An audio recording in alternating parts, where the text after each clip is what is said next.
What's up, y'all? You're watching Hype Market. I'm Justin, also known as Free J Boozy, vintage and streetwear connoisseur. And I'm Eutel, sneaker aficionado, East and West Flight Club. So you know I know what I'm talking about. And today we're talking about why the Jordan 4 is the Vegeta of the Jordan brand. What you talking about, bro? So yo, what do you mean that the Jordan 4 is the Vegeta of the Jordan brand? Okay, so everybody knows the Jordan 1, right? Yeah, of course. Like people wear them to their weddings, people 50, 60 years old wear them. Of course. Kids wear them. Like that's the one, right? That's the one. No yeah, pun intended. Sure. So I mean, that's you know, the Goku. I got a version of the lineage of the one on right now. Right. I feel you. It's You know easy what I'm to saying? wear. I woke up this morning, I was like, all right, for sure. Right. T-shirt, jeans, ones. Okay. Easy, right? Goku's an easy hero to root for, right? Yeah, for sure. He's the main character. He's the main Dragon character. Ball Z, okay. And He's Dragon Ball. likable. So when I say the Jordan 4 is the Vegeta, I feel like there's a little more complexity to it, rather than just the simplicity of a 1 or a 2 or a 3. It's got a little bit of a chip on its shoulder. It's Right. not as iconic as the 1. It's not as iconic as just like a bread 1, but it definitely has a lot of complexity to the design. We have a different tongue shape for the first time. We have mesh, different lace locking options. And so yeah, it definitely has a little more complexity. Like Vegeta in the show is a wildin' ass motherfucker. You know what I mean? So like, yeah, I understand, right? Like the 4 is fire. It's cool. We've had a bunch of great collabs as of recent. Good colorways have been re-retroed, but it's never really been like my favorite. I've never been at like, all right, bet I'm gonna wake up and rock these 4s. It's just like, it's not my like, it doesn't come to top of mind when I think of Jordans. You know what I mean? You're bugging out, bro. These are my favorite Jordans of all time. These are it, man. These are an evolution of the 3. I was introduced to the brand, right? It did not have this fire Nike Air on the back. Right. It had the trash Jumpman Right. that would crack. Also, like, they made us wait so long for this, Right. just for this. I have a love and hate relationship with this shoe. It has extreme cultural significance in and out of the NBA. Travis Scott made a Jordan 4. It's like, there's a reason these guys are going to it. Yeah, like, for sure. You know what I'm saying? So it's not what as were- saturated as the other pairs. Like, there's a reason that these people are tapping into this style, this silhouette, because there's a lot you can do with it, bro. You can really freak these if you really know how to get nasty with it. You can freak them. And then from my understanding too, it was like one of the first Jordans that not only was kind of the star for collabs, but like if we think about like the Mars BLACKMON, for instance, right? Spike Lee in the Spike Lee in the commercial. commercial. It was Yeah. like one of the first Jordans that like had that little Spike Lee head on the side of it, you know what I Right, mean? right, And that was the right. fire red colorway, which was also one of the first 4 colorways released in '89, right? Right. Okay, so we've given you a little insight of why we think the Jordan 4 is the Vegeta of the Jordan brand. Now it's time for some hype history. Okay, so Eutel, what was that moment for the Jordan 4, man? Like, how did it become what it is today? It was 1989. I feel like it's a campfire story. Like I'm just sitting, everybody's sitting around. The year was 1989, and Bulls are playing the Cleveland Cavaliers, and the series is tied 2-2. And Michael Jordan, up until this point, he's won scoring titles. He's the best player in the league, but he hasn't really shown the world that he could go to that next level, right? And Jordan hits that iconic shot over Craig Elo, where he's hanging in the air and he double clutches and he throws the Gets ball it in. off. The shot over Elo, and he's jumping up and down. He's jumping up and down. He was wearing the Jordan 4s. That was one of the most iconic moments in Michael Jordan's career and one of the most iconic moments in NBA history. It's called The Shot. And I think also that speaks to our point about why the Jordan 4 is the Vegeta of the brand. Yeah. That was such a triumphant moment. Like he misses that shot, you know, they lose that series, and it's, can Jordan do it? Came in Can he do clutch. it? He came in clutch, clutch. came and he saved Goku's ass, and I think the Jordan 4 shows that heart, that grit, and I think Jordan showed it at that moment, and that's what makes it, you know, what it is. And the rest is history. That's a fact. So. Okay, so Eutel, what is your history with the Jordan 4? I'm from New York, born and raised, right? And I got into shoes around like 2005, 6, when I was like a sophomore, freshman in high school. And sorry, mom, sorry, grandma. I used to cut school and go to Soho, and I used to scour all those stores looking for, you know, unique OGs. We call them OGs because they weren't re-released yet. Yeah. So I used to look for cool OGs, cool Jordans. And I found this store called World NYC, right off Rivington. Okay. Near A-Life, famous New York store. And I bought a pair of Jordan 4s that I'd never seen before. They were all white, they had yellow on the midsole, and they had, on the tongue, they had a removable patch. Yes. You remember those? Yes, I remember. Those were called the Tour 4s. Yes. And like my eyes just lit up, and I was just like, yo, I want those. And I used all my summer youth money. I bought the Tour 4s, and I wore them shits like every week to school, and I thought I was the flyest guy in the world, and that was my first Jordan 4. Also, that Jordan in particular, like it may have been an all-white shoe, but it really like broke in well. No, the like leather the creasing was and stuff amazing. like that. Like They're that's like something. The Yeah, leather for was sure. It was amazing, like bro. pre-creased, right? And stuff like that. What about you? What's your history with the Jordan 4? So for me, I kind of got into streetwear accidentally. Country kid, didn't really have access to that stuff. Ended up linking with a bunch of dudes in college that were really into streetwear, right? Okay. They ended up showing me the sneaker game and whatever, and they were like, yo, Justin, you can't be like coming to these parties and shit with us with your like busted ass, like sambas that you be wearing. So, you know what I mean? At this point, I've been wearing sambas from like soccer camp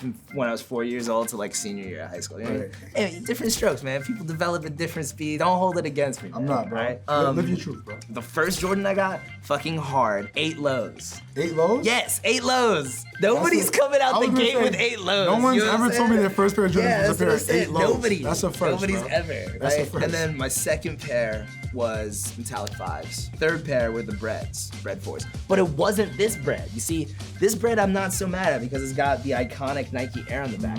I had the dusty little Jumpman. It was a rough first impression for the Jordan 4s for you. That's why you got that love. It wasn't the best impression. Right. You know what I mean? But the beauty of it is you always get a chance to make things right. And I think Vegeta did that. You know, when he turned back and he said, you know what? I know I just went crazy. I know I tried to kill everybody, but I'm gonna make things right. And I think with the new current collaborations and releases of the 4s, I think they could even win over the staunchest critics like yourself, bro. Hey man, I'm a Grinch. That brings us to today with some of the newer releases, some of the new collaborations, some of the next level Jordan 4s that have been releasing. You can speak to these, right? The Union 4s, you're familiar with Union. Of course. Brand. So if we're talking about great releases of today, you cannot skip over this.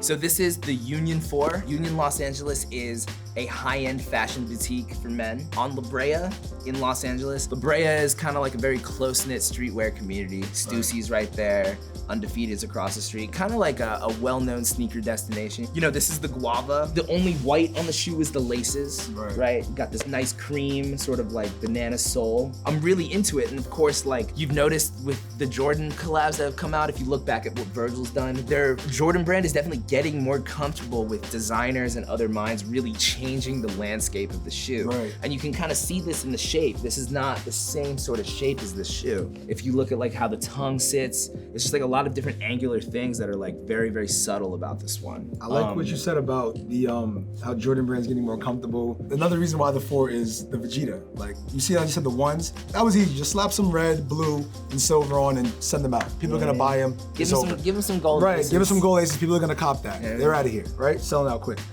These, there's so much more history behind them. It makes me think about when Vegeta would train in 0 gravity and do 1-finger push-ups and shit. And could be stuck to the ground and still be shooting robots. And it's like, there's so much more story and history in the Jordan Unions as opposed to the Jordan 1s. So we've gone through the hype, gone through some of the history of the Jordan 4. I think now it's time to get into the market value of some of these shoes in the segment we call Plus Tax. So this is Plus Tax, and we're gonna weigh in and let you guys know whether you should buy, sell, or hold some of these classic 4 colorways. But before we get started, I gotta check on my co-host. You need a stool, bro? I don't need no fucking stool, man. Let's get into Plus Tax, dog. Come on. I'm just asking, bro. I'm just asking. Let's get started with the Carhartt 4s. Basically the unicorn of the Jordan 4. Yeah, hard to find. Probably one of the hardest pairs to find. So, move them. Very similar to the Carhartt 4 is the Undefeated 4. Yeah, another friends and family type of pair. You know, these came out back in 05, and these are one of the hardest shoes to acquire. History. And also, we've also seen 2 other great examples of the Friends and Family Jordan 4s is the purple and the gray Travises as well. Those are insane. So it's actually a good thing you brought up the Cactus Jacks because the Friends and Family purple pair that I need so bad, they actually go for over 30K. What's wrong with y'all? Off-white 4s. That's tough, depending on what size you have. If not, if you love them so much and you're an off-white fiend, you can hold them. Cause 4s. My whole thing with the Cause 4s is dudes that really fuck with Cause have those office jobs, they got them salaries, they're okay with spending a lot of money on some resale shit. So hold on to them joints, bust them joints back out in 5-10 years. You know what I mean? I would rock those. I would rock those. You rock them? I actually do have the black pair. Yeah. And I've rocked them, so it kind of. Do you like the black better than the gray? Because when I think of cause, the gray comes into my head. Nah, You know yeah, what I mean? I couldn't afford the gray. Couldn't afford the J. I like the gray pair better because you can see the details of the shoe more. You can see the stitching and the cause hands on the shoe. You see the sole, so. The one thing is that sole gets so dirty. Yeah, So but if it's you're glow in the dark, though. Yeah, for sure. But if you like, with that shoe in particular, like that's a shoe, if you're gonna plan on selling it, do not wear it. Like some of these shoes, like a Bread for instance, yeah, you can get away with like cleaning it off, like, you know what I mean? But some of those shoes, man, like the undesing is like really putting the nail in the coffin. Yeah, I'm glad you brought up the Breads, bro, because these are probably one of the 4 original colorways. Yeah. These just retroed again in 2018 with that Nike Air in the back that you love so much. I really do. Just rock them, just rock them. They were general release, beat mine to the ground. They look crazy now. And you could always double up and get another pair. They don't go for much more than 350, 400, so just rock them. White cement. Daily rotation, if you want to, you can sell them because they just announced that they're coming back potentially for holiday. Okay, so with white cements, definitely offload those so then you can recop. Yeah, get those out of there so you can get the new ones. Especially with that, there's gonna be a lot of pairs circulating, so you might as well offload and get the re-up, right? And what about fire reds? I haven't seen them in a long time. They really don't make too much noise anymore, I don't know why, right? yeah. Also, because you know, fire red 4s, Mars BLACKMONs. You have a pair of Mars BLACKMONs, hold those down. You Enjoy know. them shits. Right. You ever run Treat Spike yourself, Lee, man. Go to a park or something, you know have what I them mean? sign Like, them real quick. Yeah, if you ever run the Spike, have them know? sign them. So I would hold those down. The Mars, definitely, those are a keeper. the laser 4s. Definite sell. I don't see them appreciating in value much more. Kind of outdated, so get those out of there. The Oreo 4. All right, first of all, you're not gonna find them fresh, so you might as well just keep them. And I'm challenging you on the comments, man. If y'all have a fresh pair of Oreos, I need y'all to send us pictures. I don't believe it exists. Right? No, it doesn't exist. Doesn't exist. Eutel, after hearing your side of the story, you gave me a little bit of history. I'm not such a hater anymore, man. Okay, I was being a Grinch. I was being a Grinch. You know, my heart's a little like 3 sizes too small. Yeah. I think it's back to full size. It was dark on that side too, man. I had a lot of hate in my heart for the 4s. I had to bring you to the light, bro. Yeah, man. I had to bring you to the light. I had to show you why the 4s are great, why they're goated. I had to bring you to the light. Vegeta ain't so bad, man, you know?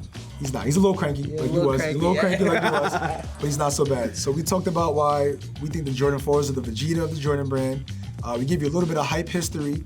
We even gave y'all some facts on what you should sell, keep, hold, and anything else? Honestly, just let us know what you think. Are we full of shit? Do you think the Jordan 4 is the Vegeta of the Jordan brand? Is it the Piccolo? You know, Is is it it Krillin? Piccolo? Is it The Krillin? Krillin? Is it Trunks? Yeah, yeah. You know what I mean? Let us know in the comments, yo. And that's it for this episode of Hype Market. I'm Justin, And I'm Eutel. and we will see you next time. Peace.